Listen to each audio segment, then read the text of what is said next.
அனைவருக்கும் வணக்கம்.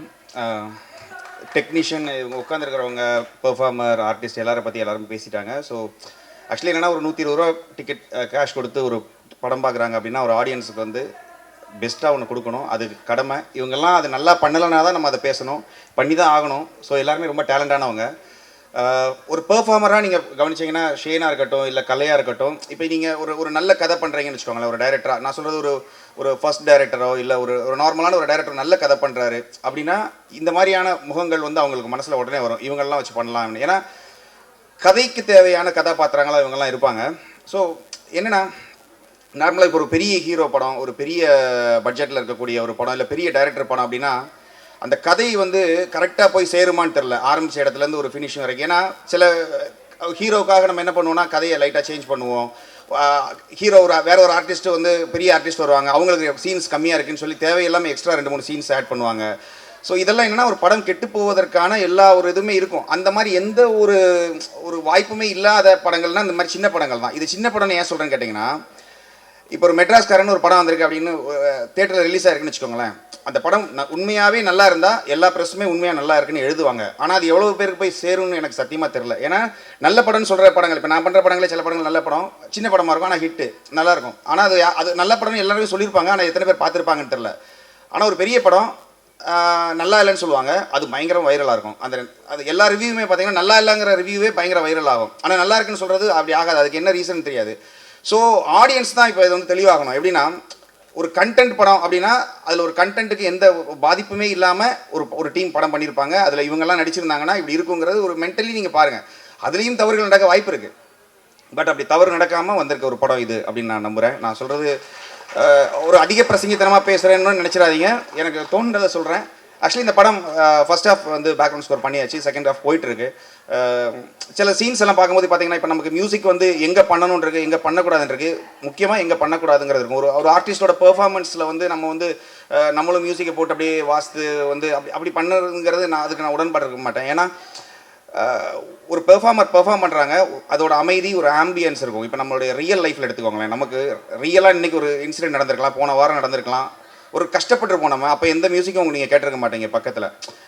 இப்போ நீங்கள் கஷ்டப்பட்டு அழுதுட்டு இருக்கும்போது சந்தோஷமாக ஒரு பாட்டு அங்கே ஒரு டீ கடையில் பாடிட்டு இருந்திருக்கலாம். ஸோ ரியல் ஆம்பியன்ட் தான் ஒரு படத்தை வந்து மேலே கொண்டு போகும். ஸோ இந்த படத்துக்கு அப்படி தான். ஏன்னா ஷேன்லாம் ஒரு சீனில் வந்து அவர் ஒரு கஷ்டமான ஒரு விஷயத்தை கேள்விப்பட்டுட்டு நடந்து வருவார். நடந்து வரும்போது பார்த்தீங்கன்னா அவரோட கையெல்லாம் இப்படி ஒரு நடுக்கம் இருக்கும், கண் எல்லாமே ஒரு மாதிரி. அது பார்க்கும்போது நமக்கு தோணும், ஒரு பல வருஷம் ஒருத்தர் நடித்து வரக்கூடிய ஒரு முதிர்ச்சி வந்து அவர்கிட்ட இருக்குது. ஆக்சுவலி அது நான் மலையாளத்தில் அவரோட நிறைய படங்கள் கூட பண்ணிகிட்டு இருக்கிறோம். இருந்தாலும் அவர் தமிழில் வந்து பார்க்கும்போது, இப்போ நீங்கள் பார்த்தீங்கன்னா வேஷ்டி கட்டி ஒருத்தர் வந்து இந்த மாதிரி ஒரு கல்யாண பாட்டில் ஆடுறாரு. டீசரில் பார்த்தீங்கன்னா அவர் பேசும்போது நமக்கு ஏதோ நம்ம வீட்டு பையன் பேசின மாதிரி தான் இருக்குது. ஸோ ஷேனுக்கு இது ஒரு பெரிய படமாக இருக்கும் தமிழில்.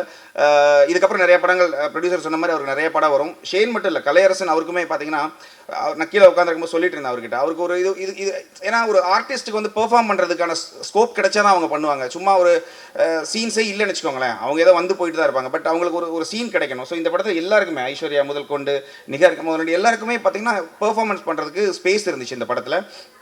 டெக்னிக்கல் டேர்ம்ஸ் எடுத்துக்கிட்டிங்கன்னா, கேமராமேன் உங்களுக்கு தெரியும், அவர் கூட இது 3-4 படம் பண்ணியிருக்கேன். இந்த படத்தில் நீங்கள் பார்த்தீங்கன்னா எடிட்டருமே ஃபஸ்ட்டு டைம்னு சொன்னாங்க. நீங்கள் அதாவது உண்மையாகவே இந்த பாட்டு பார்க்கும்போது உங்களுக்கு அதில் ஏதாச்சும் ஒரு எக்ஸ்ட்ரா ஃப்ரேம் இருக்க மாதிரியோ, லேக் மாதிரியோ இல்லை அப்படியே தோணவே தோணாது. இதே மாதிரி தான் படமும் இருக்குது, ரொம்ப டைட்டாக இருக்கும். ஸோ இதுக்கு காரணம் என்னென்னா, இது வந்து ஒரு டைரக்டர் எல்லாத்தையும் மோல்ட் பண்ணி ஒரு நல்ல ஒரு ப்ராடக்ட் கொடுத்தாங்கன்னா அதில் எல்லாருமே ரொம்ப ஃபிட் ஆயிடுவாங்க. ஆக்சுவலி மியூசிக்கும் சரி, கேமராமேன் சரி, எல்லாருமே. ஸோ அந்த மாதிரி டெக்னிக்கலாகவும் இந்த படம் ஸ்ட்ராங்கு, ப்ளஸ் கண்டென்ட் வைஸ்லேயும் ரொம்ப ஸ்ட்ராங்கான படம். ஏன் படத்தை பற்றியே பேசுகிறேன்னா, எல்லாருமே ஆர்டிஸ்ட்டை பற்றி தான் பேசிகிட்டு இருந்தாங்க. இந்த படம் வந்து ஆக்சுவலி நல்ல படம். ஆக்சுவலி நீங்கள் அது என்னென்னா, இப்போ இந்த படம் இன்னும் முழுமை அடையலை நமக்கு. இருந்தாலும் நமக்கு தெரியும், இப்போ நம்ம வந்து ஒரு படம் வந்துடும் நமக்கு ரீல் பை ரீலாக வரும்போது, நம்ம ஃபஸ்ட் டைம் நம்ம வந்து வித்தவுட் மியூசிக்கில் நம்ம பார்க்கும்போது அந்த படம் நமக்கு பிடிச்சாதான் அந்த படம். திரும்ப 2-3 தடவை அந்த படத்தை பார்க்கும்போது நமக்கு ஒருவேளை அந்த படம் பிடிச்சிடும், இல்லைனா மியூசிக் பண்ணிட்டு பார்க்கும்போது பிடிச்சிடும், இல்லைனா அவங்க சவுண்ட் எஃபெக்ட்ஸ் அனுப்புவாங்க, அதை வச்சு பார்க்கும்போது பிடிச்சிடும். ஸோ ஒரு படம் ஃபஸ்ட் டைம் எதுவுமே இல்லாமல் பார்க்கும்போது நமக்கு மனசுக்கு தோணும், இது ஒர்க் ஆகும், இது ஒர்க் ஆகும். அந்த மாதிரி ஒர்க்கான படம் இது.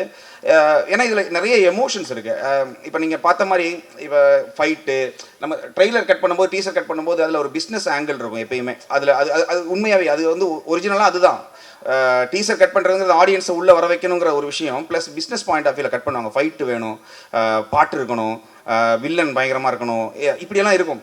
இந்த ஆங்கிள் எல்லாமே இதில் இருக்கும். ஆனால் அதெல்லாம் ஃபேக்காக இல்லை, அதெல்லாமே ஒரு இப்போ நீங்கள் கோவப்படுற இடத்துல அந்த கோவத்துக்கான உச்சம் அந்த படத்தில் சீனில் இருக்குது. ஸோ படத்தில் இருக்கிற ஒரு பெஸ்ட்டு ஒரு 10 ஷாட்டை தூக்கி போட்டு பண்ண டீசர் கிடையாது இது. இதில் என்ன ஃபீல் பண்ணீங்களோ இது படத்தில் கன்ஃபார்மாக இருக்குன்னு நான் நம்புகிறேன். இந்த படம் கன்ஃபார்மாக வெற்றி பெறுங்கிற நம்பிக்கை இருக்குது. இதோட வேறு பாடல்கள் இதில் ரொம்ப நல்லா வந்துட்டு இருக்கு. ஆக்சுவலி லவ் சாங்காக இருக்கட்டும், இதில் மற்ற சாங் எல்லாமே ரொம்ப நல்லா வந்திருக்கு. இல்லைன்னு அவர் கூட நான் ஃபஸ்ட் டைம் ஒர்க் பண்ணுறோம். ஆக்சுவலி அவர் கூட படம் பண்ண தான் முடியல, பாட்டாவது சும்மா சொன்னேன். ஆக்சுவலி என்னென்னா அவரோட மேக்கிங் ஸ்டைல் எனக்கு ரொம்ப பிடிக்கும். அவரோட ரொம்ப கிளாஸாக இருக்கும், பார்க்கும்போது கிராமரில் இருக்கும் படம். அது ரொம்ப ரொம்ப அது சில படங்கள் பார்த்திங்கன்னா எமோஷனலி நம்ம பின்னால் போயிடுவோம், கிராமர் பக்கம் போக மாட்டோம். ஏன்னா அவரோட படம் எனக்கு வந்து ரெண்டுமே மெர்ஜ் ஆகி போகும். அந்த மாதிரி சில டைரக்டர்ஸில் அவர் ஒருத்தர். அவரோட லிரிக் ஆக்சுவலி இந்த படத்தில் ரொம்ப, அந்த பாட்டில் ரொம்ப நல்லாயிருக்கும். இதில் ஒரு பாட்டு, ஒரு கல்யாண சாங் வந்து ஆக்சுவலி ரொம்ப நாளாக வந்து பார்த்திங்கன்னா எப்பயுமே நமக்கு இந்த ஊர்லெலாம் போனீங்கன்னா தாய்மாமன் சீர் சுமந்து வரும்போது ரஹ்மான் சாரோட பாட்டு இருக்கும், தாய்மாமன் சீர் சுமந்து வாராண்டின்னு. அது நியூ இயர் ஆயிடுச்சுன்னா எதுக்குன்னு தெரியாது, ஹாப்பி நியூ இயர்னு வந்து ஒரே காரணத்துக்காக அந்த பாட்டை போடுவாங்க. ஆனால் அதுக்கப்புறம் ஹாப்பி நியூ இயர் பற்றி எதுவுமே இருக்காது. ஸோ ஒரு ஈவெண்ட் சாங் அப்படின்னா அது வந்து நம்ம படத்தை தாண்டி ரியல் லைஃப்பில் ஒரு கல்யாணம் நடந்தாச்சு நம்ம பாட்டை கேட்கணும் இப்படிங்கிற ஒரு ஒரு இதில் பண்ண பாட்டு. எங்களோட மேக்ஸிமமானு தெரியல, ஆனால் நான் என்னோட மேக்ஸிமமாக நான் அதை பண்ணியிருக்கேன். இந்த பாட்டு பெரிய லெவல் ரீச் ஆகும் ஒரு நம்பிக்கை இருக்குது, பார்க்கலாம். எனவே இந்த படத்தில் ஒர்க் பண்ணல எனக்கு ரொம்ப சந்தோஷம். டைரக்டர் கூட, ப்ரொடியூசர் கூட, அவர் கூட நல்ல ஒரு ரேப்போ இருந்துச்சு. என்னென்னா அவர் சொன்னார், அவரை என்கிட்ட சொல்கிறது ரொம்ப கஷ்டம்னாரு. அப்படியெல்லாம் இல்லை.